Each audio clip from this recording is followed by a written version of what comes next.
자, 여러분 반갑습니다. 과학기술 1 지문의 3번과 4번을 바탕으로 여러분의 문제 해결 능력을 향상시켜 드리도록 하겠습니다.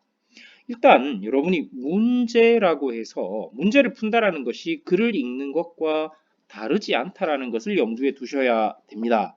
여러분이 기억하셔야 할 것은 이거죠. 문장은 뭐한다? 쪼갠다. 왜 쪼갠다? 핵심 정보를 파악하려고. 문단은 뭐 한다? 문단은 나눈다. 왜? 한꺼번에 무거운 짐을 나를 수는 없지만 몇 번에 나누어서는 그 짐을 나를 수가 있죠. 그렇기 때문에 통째로 여러분이 기억을 하려 하지 마시고 나눈다는 생각 하셔야 됩니다. 보십시오. 3번 문제 딱 보시면 벌써 뭐예요? 이게 보기가 여러분 이렇게 보기가 나오면 힘들어 하죠. 보기가 일단 하나의 문단이죠. 나누어 주셔야 됩니다. 뭐로 나누어야 되지요? 중심 문장과 부연으로. 그 다음에 선택지들 보세요. 선택지들은 문장입니다. 그렇다면 이 문장에 담긴 핵심 정보를 파악하시면 되겠죠? 바로 3번 문제부터 살펴보도록 하겠습니다. 자, 조금 지우면서 자, 오로라의 원리를 보기와 비교해서 설명한다. 적절하지 않은 것을 물었습니다. 자, 문단이군요. 브라운관은 전자비의 작용을 통해 영상을 나타내는 특수한 브라운관은 뭐다? 진공관이다. 브라운관은 어떤 진공관이냐? 바로 이러한 진공관이다. 보시면요. 전자빔의 작용을 통해 뭐 하는 영상을 나타내는 특수한 그러니까 진공관이라는 것은 영상을 나타내는 것이다. 근데 영상을 어떻게 나타낸다? 전자빔의 작용을 요걸 통해서 나타낸다. 그렇다면 이 첫 번째 문장의 핵심 정보는 바로 이 부분이죠. 그렇다면 이게 하나의 문단이기 때문에 우리는 의심을 하고 가야 됩니다. 바로 이게 뭐가 아닐까? 중심 문장이 아닐까? 자, 중심 문장이라면 우리가 이렇게 마크 표시를 한 이 부분이 구현이 되어야 되겠죠. 보시면 전자빔인데 어떤 전자빔이에요? 그렇죠. 이렇게 전자총에서 가속된 전자빔은 자, 충돌하죠.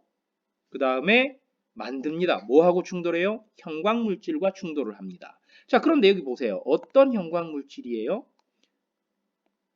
그냥 형광물질이 아니라 이건 발라놓은 물질이죠. 충돌해서 만든다. 뭘로 만든다? 들뜬 상태로. 자, 들뜬 상태로 어떻게 만든다?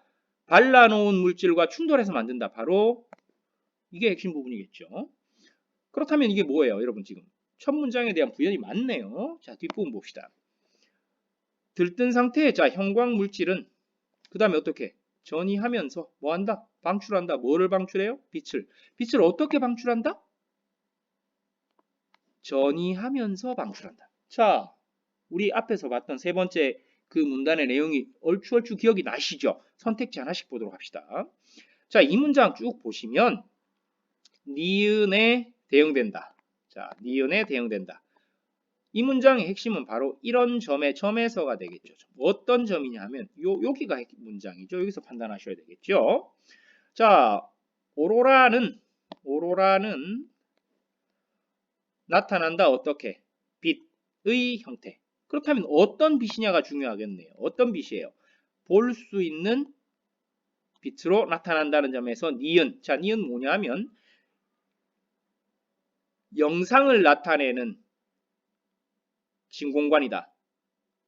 전자빔의 작용을 통해 영상을 영상은 볼 수 있는 거죠. 그렇기 때문에 볼 수 있는 빛의 형태라는 측면에서 니은과 연결된다고 볼 수 있겠죠. 2번 보시면 똑같은 문장의 구조이기 때문에 자, 필요 없는 말 좀 줄이겠습니다. 요 부분을 확인해야 되겠죠. 자, 서브스톰은 가속시킨다. 뭘 가속시킨다? 입자를 가속시킨다. 여러분, 서브스톰에 대한 이야기는요. 두 번째 문단에 나와 있죠. 여러분이 두 번째 문단을 당연히 나누면서 읽었으리라 생각이 됩니다. 두 번째 문단은 첫째 줄에서부터 어디까지? 다섯째 줄까지. 그 다음에 여섯째 줄에서부터 끝까지 이렇게 두 부분으로 나눌 수가 있죠. 왜냐하면 여섯 번째 줄에 그런데라는 접속어가 나와요. 그죠? 그렇기 때문에 이렇게 문단을 두 부분으로 나누셔야 되고요. 서브스톰에 대한 이야기는 바로 이 두 번째 문단의 두 번째 부분에 나와 있습니다. 그리고 그 부분을 보시면 입자를 가속시킨다는 내용이 나와 있죠. 자, 리을 보시면 전자총에서 뭐한 가속된 전자빔이죠. 그렇기 때문에 리을과 같은 역할, 가속을 시킨다는 역할, 가속시키는 역할을 한다는 걸 확인할 수 있고요. 3번 문제 보시면요. 3번 선택지 보시면 일어나는 대기 환경은 오로라가 일어나는 대기 환경은 기체 입자수가 적어야 한다. 자, 적어야 한다. 이 부분 확인해야 되겠죠. 자, 오로라가 일어나는 대기 환경은 기체 입자수가 적어야 한다. 입자의 수가 적어야 한다는 점에서 디귿에 대응한다 이렇게 되어 있습니다. 자, 여러분 디귿이 뭐냐 하면 디귿이 바로 이 진공관이죠. 자, 보시면 진공관이 뭐라고 되어 있어요? 대기 환경, 기체 입자수와 충돌을 통해서인데 지금 이 디귿은 진공관이다. 진공관에 대해서 뭐 하고 있냐면 부연하지요. 진공관 안에서 가속된 전자빔은 충돌해서 들뜬 상태를 만드는데 뭐하고 충돌하나요? 형광물질. 근데 어떤 형광물질이냐 하면 이게 발라놓은 형광물질이었죠. 그러니까 입자와 충돌하는 게 아니죠, 여러분. 그래서 정답이 뭐가 돼요? 3번이 되는 겁니다. 이렇게 찾아가시는 겁니다. 4번 보시면 자, 요런 점 여기 판단하셔야 되죠. 태양풍의 입자들은 만든다. 뭘로 만든다? 들뜬 상태로. 그렇다면 기억 뭐죠? 전자빔. 전자빔에 대한 이야기가 어디 나와 있어요? 여기 보시면 전자빔이 밑줄은 여기지만 사실은 여기도 전자빔이 있어요. 요 부분. 전자빔은 충돌해서 만드는 게 들뜬 상태였죠. 그렇기 때문에 같은 역할이라는 걸 짐작하실 수 있고요. 그 다음에 마지막 질소 분자들은 자, 요 문장을 확인하셔야 되죠. 요 부분을 확인하셔야 되죠. 보시면 질소 분자들은 되면서 방출합니다. 뭐가 되면서? 바닥 상태가 되면서 방출하는 게 빛인 거죠. 미음과 같은 역할. 미음이 뭐냐 하면 형광물질입니다. 자, 형광물질이 사실은 여기 미음이 되어 있지만 형광물질이 여기도 있어요. 형광물질은 전이하면서 방출하는 게 빛이죠. 그렇기 때문에 5번 선택지도 적절하다는 판단을 하실 수 있습니다. 문장의 핵심 정보를 꼭 찾아내셔야 되겠습니다. 그 다음 4번 문제 잠시 보겠습니다. 자, 산소 원자의 복사 붕괴에 대한 이야기를 하고 있어요. 그렇다면 1번 문장의 핵심 정보부터 찾아보도록 합시다. 현상이에요. 어떤 현상? 어떤 현상인가요? 지나면 일어난다. 요렇게. 시간이 지나면 일어난다. 어떻게 일어난다? 저절로 일어나는 거. 그죠? 저절로 일어나는 거. 그 다음 2번 선택지. 전이하는 것이다. 뭐가? 에너지가 전이하는 거다. 어디로 전이한다? 높은 상태에서 낮은 상태로.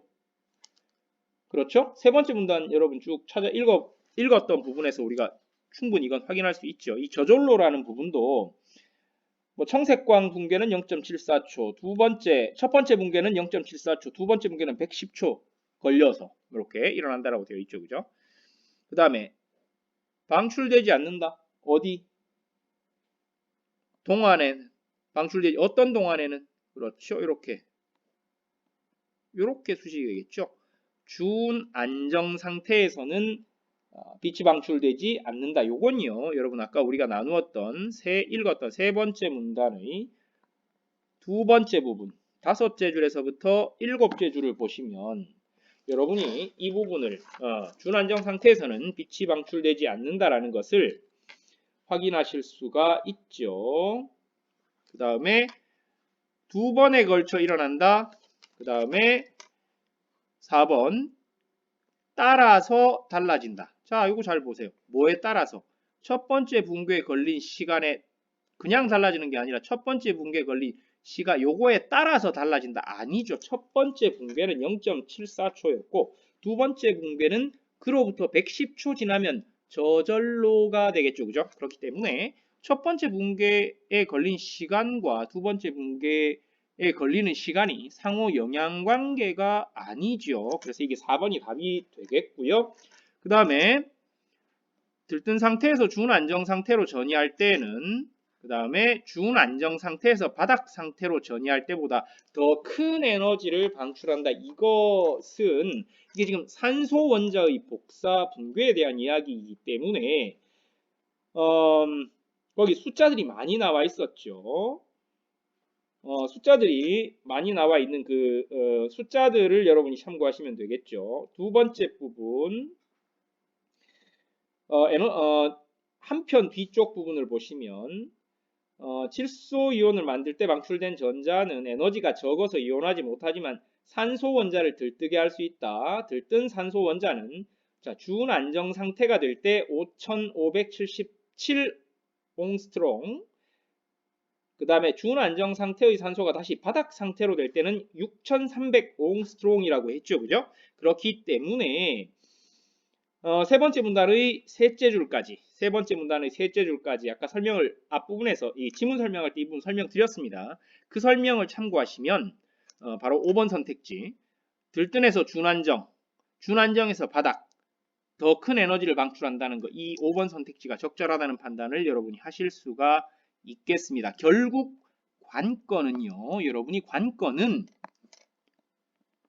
지문을 어떻게 읽어서 내용을 파악하느냐가 관건이지, 여러분이 파악하지 않고 지문을 읽고 지문을 이해해서 문제를 푼다라고 생각하시면 실제 여러분이 풀 수 있는 문제는 그닥 많지 않습니다. 푼다 하더라도 필요 이상의 시간을 너무 많이 허비하게 됩니다. 그렇기 때문에 어떤 문제를 풀든 어떤 지문을 읽든 비문학 지문을 읽는다라는 것에서 가장 중요한 것은 바로 문장을 쪼개고